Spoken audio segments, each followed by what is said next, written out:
Hello everyone, welcome to exam warriors. मैं गर्विता मिश्रा एक बार फिर से आपका वेलकम करती हूँ आपके अपने यूट्यूब चैनल एग्ज़ाम वॉरियर्स पे। एंड आज का जो हमारा टॉपिक है सिंधु रिवर है। कल हम लोगों ने सिंधु रिवर से पहले कौन सी उत्तर भारत की नदियाँ हैं और उनकी क्या क्या विशेषताएं हैं ये हम लोगों ने डिस्कस किया था। आज हम डिस्कस करेंगे सिंधु रिवर से रिलेटेड क्वेश्चंस और सिंधु रिवर में कितनी ट्रिब्यूटरी हैं ये भी डिस्कस करेंगे। तो स्टार्ट करते हैं सिंधु रिवर।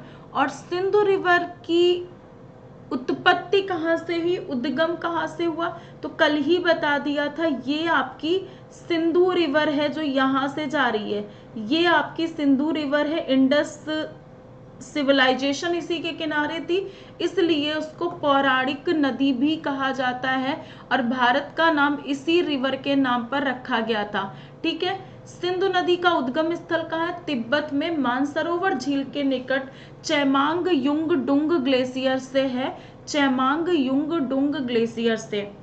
और कितने देश की बाउंड्री को ये छूती है, कितने देशों से निकल कर जाती है? तो चीन, भारत और पाकिस्तान से। पाकिस्तान में सबसे ज्यादा विस्तार है, इसलिए ये पाकिस्तान की राष्ट्रीय नदी है। नेशनल रिवर है, पाकिस्तान की राष्ट्रीय नदी है पाकिस्तान की। जैसे हमारे देश की गंगा है वैसे ही ये पाकिस्तान की राष्ट्रीय नदी है। ठीक है। एक समझौता हुआ था भारत और पाकिस्तान के बीच में 1960 में एक समझौता हुआ था भारत और पाकिस्तान के बीच में, जिसे सिंधु जल समझौता के नाम से जाना जाता है। इस समझौते में ये ट्रीटी साइन की गई थी कि जो सिंधु और चेनाब या उसकी सहायक नदियां हैं उनका 20% वाटर ही जो यहाँ से होके हिमाचल से होके आपकी ये जा रही है ना सिंधु, और इधर लद्दाख में इसका 20% पानी ही भारत खर्च कर सकता है। बाकी का 80% पानी कौन खर्च करेगा? पाकिस्तान खर्च करेगा। ये था सिंधु जल समझौता। कल मैंने पूछा भी था कि सिंधु जल समझौता कब हुआ, किसी ने भी कमेंट बॉक्स में नहीं बताया सिंधु जल समझौता कब हुआ। कोई बात नहीं, बहुत अच्छी बात है, आप लोग बहुत पढ़ाई पे ध्यान देते हैं। कोई बात नहीं, हम बता रहे हैं सिंधु जल समझौता कब हुआ। तो 1960 में हुआ था। किसके किसके बीच में हुआ था? भारत और पाकिस्तान के बीच में। सिंधु नदी का उद्गम स्थल कहाँ है? मानसरोवर झील के निकट, हिमालय के पार, चेमांग युंग डुंग ग्लेशियर से। भारत में इसकी ओरिजिन नहीं होती है।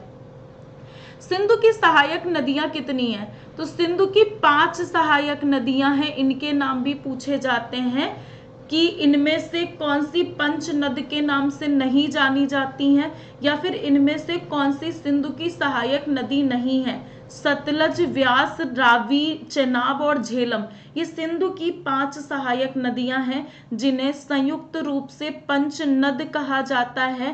पहले ये पंजाब बनाती थी यही 5 रिवर, लेकिन अब जो हमारे देश का पंजाब है वो बस 4 रिवर बची हैं। 5वीं आपकी पाकिस्तान चला गया है, बंटवारा हो गया है। तो पंच नद में कौन सा है? सतलज, व्यास, रावी, झेलम और चिनाब। और कौन सी नहीं है, ये क्वेश्चन पूछा जाता है। अब सिंधु नदी की हम ट्रिब्यूटरीज देख लेते हैं। सतलज नदी सिंधु नदी की एकमात्र सहायक नदी है जिसका उद्गम भारत में नहीं है। इसका उद्गम तिब्बत में राक्षस झील या राक्षस ताल से है। कौन सी नदी है? ये आ रही है आपकी, दिख रही होगी। ये हमारी सिंधु आई, ये सिंधु गई है, और यहीं से सतलज आई है जिसका उद्गम कहाँ है? भारत के बाहर, सिंधु के पास में ही राक्षस ताल से है, और 400 किलोमीटर तक ये सिंधु के समानांतर चलती है। कौन? सतलज नदी सिंधु के समानांतर पैरेलल, देखिए ये चल रही है और ये इधर ये चल रही है। 400 किलोमीटर तक की पैरेलल चलती है। ठीक है। किसका? सिंधु की कौन सी ट्रिब्यूटरी है जिसका उद्गम भारत में नहीं है? तो राइट आंसर क्या हो जाएगा? सतलज नदी। ठीक है। राक्षस ताल से है या राक्षस झील से। भारत में सब प्रवेश करने से पहले सिंधु के समानांतर 400 किलोमीटर चलती है। इंपॉर्टेंट क्वेश्चन है, भाखड़ा नांगल बांध कौन सी नदी पर बना हुआ है? किस नहीं, इसी नदी पर बना हुआ है। आपको आंसर बताना था, शायद क्वेश्चन लिख गया। सतलज नदी पर बना हुआ है। भाखड़ा नांगल बांध कौन सी नदी पर बना है? सतलज नदी पर या सतलुज नदी पर बना है। और सतलज किसकी सहायक नदी है? सतलज सिंधु की सहायक नदी है। ठीक है, दूसरी आपकी व्यास नदी, कल मैंने बताया था कि कौन सी नदी है सिंधु की सहायक, जिसका उद्गम भारत में ही उत्पत्ति होती है और भारत में ही वो मिल जाती है, सिंधु से पहले ही सतलज में मिल जाती है। व्यास नदी, व्यास नदी एकमात्र सहायक नदी है सिंधु की जिसका उद्गम भारत में होता है और ये भारत में ही सतलज में मिल जाती है।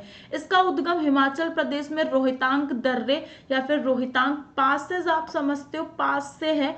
और अच्छा, हिमाचल प्रदेश के दर्रे भी देख लीजिए, छोटी सी ट्रिक है।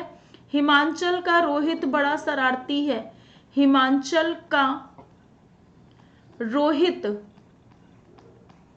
बड़ा शरारती है। हिमाचल का रोहित बड़ा शरारती है। तो ये आपके हिमाचल प्रदेश के दर्रे हो जाएंगे। हिमाचल का रोहित बड़ा शरारती है, रोहितांग दर्रा, बाड़ालाचा दर्रा और सिपकिला दर्रा, ये आपके हिमाचल प्रदेश के दर्रे हो जाएंगे। ठीक है, हिमाचल का रोहित बड़ा शरारती है। नेक्स्ट क्वेश्चन है, नेक्स्ट क्वेश्चन क्या है? नेक्स्ट ट्रिब्यूटरी है किसकी? सतलज की, रावी नदी, जिसका उद्गम कहाँ है? हिमाचल प्रदेश के रोहतांग दर्रे या रोहतांग दर्रे से ही है। ठीक है, रावी नदी हो गई, व्यास नदी मैंने बता दिया आपको, और कौन सी बता दिया? सतलज बता दिया, ये इंपॉर्टेंट हो गई। उसके बाद में आपकी है चेनाब नदी। चेनाब नदी, ये बाड़ालाचा दर्रा, हिमाचल का रोहित बड़ा शरारती है। बाड़ालाचा दर्रा, बाड़ालाचा दर्रा का उद्गम स्थल कहाँ है? चेनाब नदी का उद्गम स्थल कहाँ है? बाड़ालाचा दर्रा है। और बाड़ालाचा दर्रा कहाँ का दर्रा है? तो ये हिमाचल प्रदेश का दर्रा है बाड़ालाचा दर्रा। चेनाब नदी का एक और नाम है, क्या नाम है? चंद्रभागा नाम है। क्यों इसका नाम चंद्रभागा है? क्योंकि ये चंद्र और भागा दो नदियों से मिलकर बनी है। तो ये आपकी 5वीं रिवर बची झेलम, इसका उद्गम स्थल जम्मू कश्मीर में पीर पंजाल के निकट है। और आपने वुलर झील का पानी सुना होगा, वुलर झील में इसका पानी आता है। और वुलर झील भारत में सबसे बड़ी मीठे पानी की झील है। भारत की सबसे बड़ी मीठे पानी की झील कौन सी है?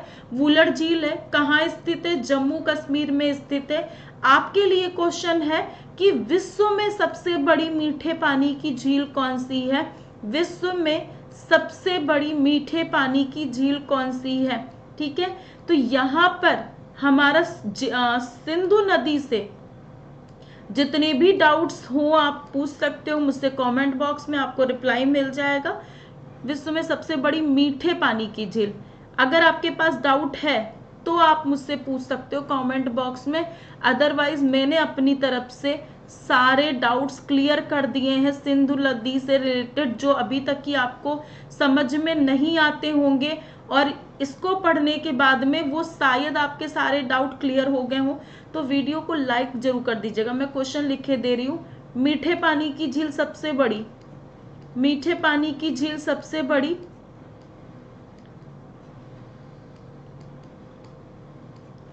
विश्व में, इसका आंसर आपको बताना है कमेंट बॉक्स में। ठीक है, अब वीडियो अच्छा लगा हो तो भाई लाइक कर देना, शेयर कर देना, सब्सक्राइब कर देना। मैंने अनअकैडमी वाला ही लोगो यूज़ कर दिया, कोई बात नहीं। अनअकैडमी पे भी स्पेशल क्लासेस आपकी फ्री में मिल जाएगी, तो आप मुझे अनअकैडमी पे भी ज्वाइन कर सकते हो। गर्विता मिश्रा के नाम से आप मुझे सर्च करिए अनअकैडमी पे, आप मुझे गर्विता मिश्रा के नाम से अनअकैडमी पे भी ज्वाइन कर सकते हो। वहाँ पर भी आपको बहुत सारी फ्री क्लासेस मिलेंगी, तो एक बार अनअकैडमी की फ्री क्लासेस भी लेके देखिए। और आपको किसी भी टीचिंग कैटेगरी से रिलेटेड कोई भी एग्जाम है वो आपको यहाँ पे हेल्प मिल जाएगी। तो मिलते हैं हम लोग नेक्स्ट क्लास में, तब तक के लिए खुदा हाफिज, अपना ध्यान रखिए और पढ़ाई करते रहिए। धन्यवाद।